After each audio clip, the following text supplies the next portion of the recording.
Scorpio, welcome to your general timeless reading. This is for Scorpio, Sun, Moon, Rising, Venus, and Jupiter placements. If you're new, welcome. If you're not, welcome back. My name's Jordyn. Okay, Light Seers Tarot, Tattoo Tarot, Sacred Light Oracle, Sacred Travelers Oracle. The Oracle cards are going to be more of a spiritual message for you. The Tarot is going to be more of like a material world message.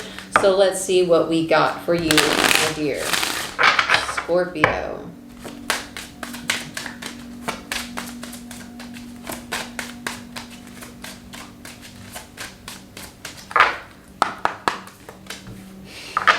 Light activation. I heard forging new paths in my head when I was shuffling too, so that's crazy. Evolution of spirit, actioning of plans, and transcendence. This is in reverse. I feel like you're currently already going through this. I really like that energy though. That to me is ascending. So if you're going through spiritual awakening, or if you feel like you're shifting consciousness, and a lot of new things are coming toward you, even energetically, if you sense a lot of new,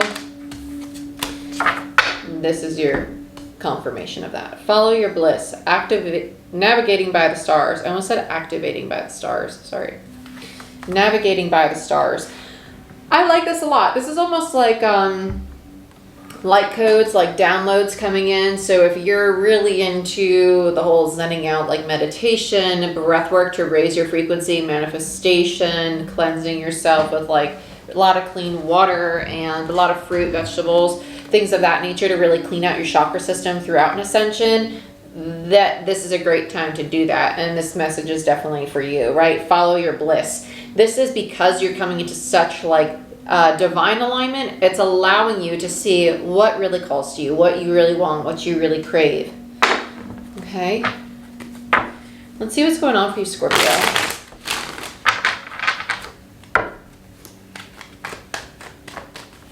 See what's going on for you.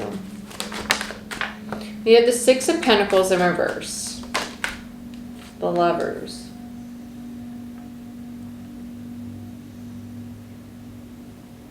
Okay, this feels very karmic. This feels very lesson related. Karma isn't bad. It's just you have a lesson. There's something that your soul wants to learn, and so it's called this individual in to help you.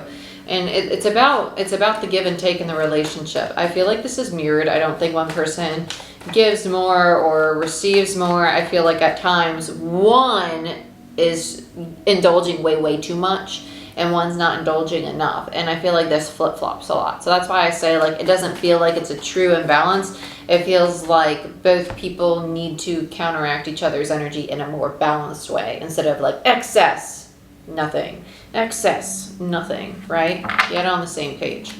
The very divine connections with the Lovers there. Yeah, Eight of Wands. This is going to move forward. I like that a lot. I like that the Eight of Wands showed up. And Strength. Okay.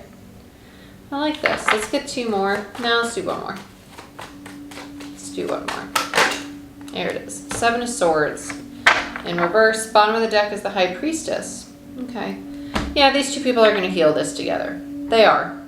Even though we don't have two court cards, it feels very much so like a relationship, not just because of the Lovers, but the Six of Pentacles is an energy of giving and receiving. And with the High Priestess, it is the need to see what is hidden, right? See beyond the veil. That is that download of light codes, becoming in alignment with yourself. And by doing so, you're going to sit in a more energy of peace, right? And understanding. Let's look at the High Priestess. High Priestess, Ace of Swords in reverse, Strength, the Moon in reverse, and the Queen of Cups.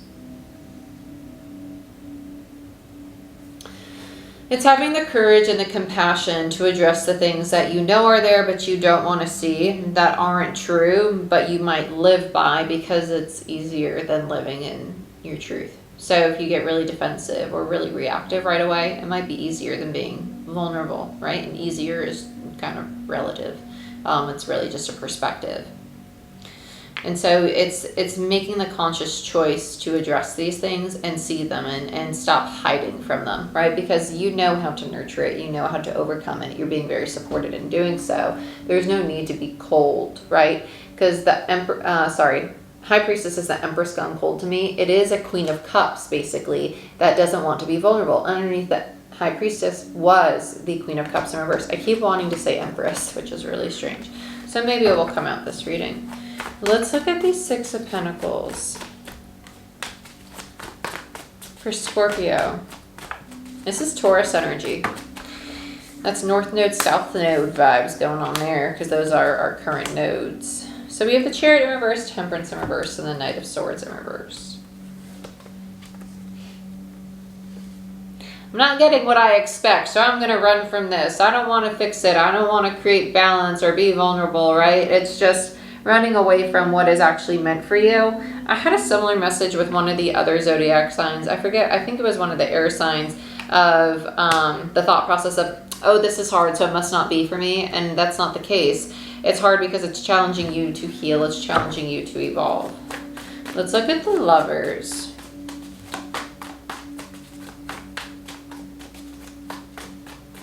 For Scorpio. King of Wands. Okay. So here comes the masculine energy, because we have the Queen of Cups over there. Five of Swords in reverse. 10 of Wands in reverse. And, Knight of Wands. Okay, so they hold a lot, but they don't show it. They do hold a lot, and you might know them well enough to know that they're holding a lot on their shoulders in regards to, like, they might beat themselves up. They might have a lot of internal conflict. Or this could be you. It could be both of you. But whoever is the masculine energy, primarily in this dynamic or at this time, because we all flow in and out of masculine and feminine, they have a lot of internal conflict, and it's really weighing them down. And they might act as like their creative outlets are what keeps them up and happy. That could be working out. It could be an art project. It could be their work. It could just be having lots of sex, because the Knight of Wands is a very like sexual energy. Wand energy is very sexual and creative. It's very passion driven. So this is the music, it's the arts, it's sexuality, it's all those things. But the Knight of Wands is a very non-committal energy. So at one moment they're the King of Wands, right? And they're really they're all there, they're craving it, they want it, they indulge in it. And then they start worrying and overthinking. And then they're like, well, do I want it? So they're in and they're out, and they're in and they're out, and they're back and they're forth. So this is because of what's within them, though. And this is that I'm indulging all the way. Oh, I'm not indulging at all. And it flip-flops. They mirror this. Let's look at the Eight of Wands. Nine of Wands. Okay, so we have progression here. The 8 to the 9. There's going to be a burnout. I feel like this is going to be the pause in the relationship.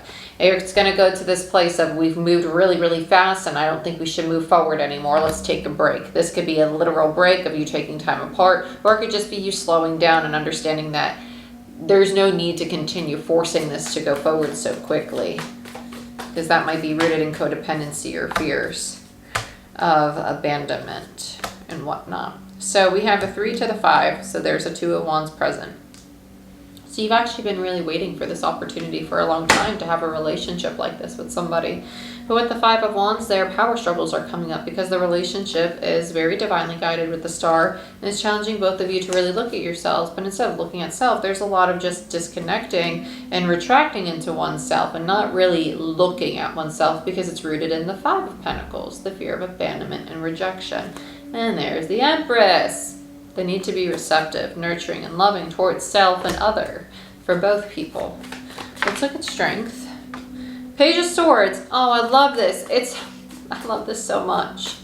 Oh, I love this so much. With the Page of Swords and strength, it's having the courage to speak what you really mean, to not sugarcoat it, but not to be blunt or rude or disrespectful, to simply say, hey, this has been on my mind a lot. Right? It's honesty. It's speaking through honesty and being willing to learn that the way that somebody else is, the way that they think, the way that they perceive things is through their lens. It's not through your lens. It's learning to be the student to yourself and to your partner or your friend or your family member, whoever this is going on with.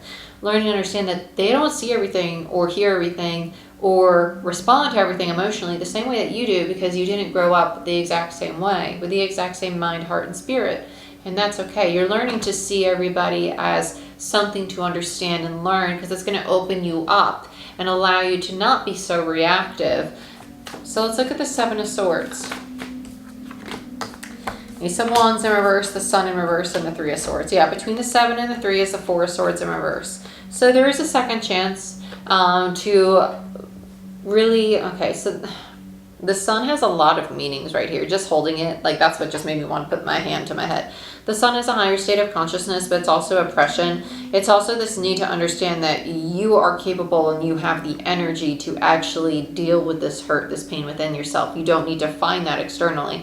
The sun represents the solar plexus, which is the affirmation that I can, right? I can address my ego. I can love myself. I can accomplish my goals. It's the energy of the ego, right? It's where the ego lies. It's the guard at the gate. So when it's in its distortion, its illusion, it's the affirmation, I can't, right? Oh, I can't do that. I can't be vulnerable. That's scary. I can't do that, right? It's a bunch of bullshit, really.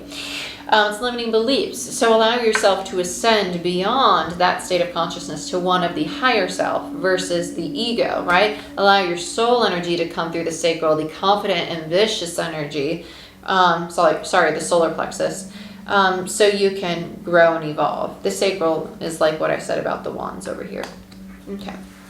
But very interesting. Bottom of the deck is the Page of Pentacles and the Ten of Cups followed by the Four of Swords. You're going to find a new way to rethink the way that you build a Ten of Cups, right? Because you're going to start healing yourself and you're going to give yourself the Nine of Cups, because the nines in tarot represent the self. The tens represent the external. So Nine of Cups, I'm emotionally fulfilled within myself. Ten of Cups, I'm emotionally fulfilled in my external environment, relationships, and hobbies. Okay?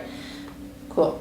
You're going to learn to rebuild how you perceive your Ten of Cups for you, because your Ten of Cups doesn't look like mine. And your Ten of Cups doesn't look like your mama's, your sisters, your brothers, your cousins, your coach, your friends, your bosses. It's unique to you because you love unique to you. Okay? This is what I have for you. I hope you guys enjoyed this reading. If you want a personal reading or a Reiki session, book it down below. Like, share, subscribe, give this video a thumbs up, and I'll see you next time. Bye-bye.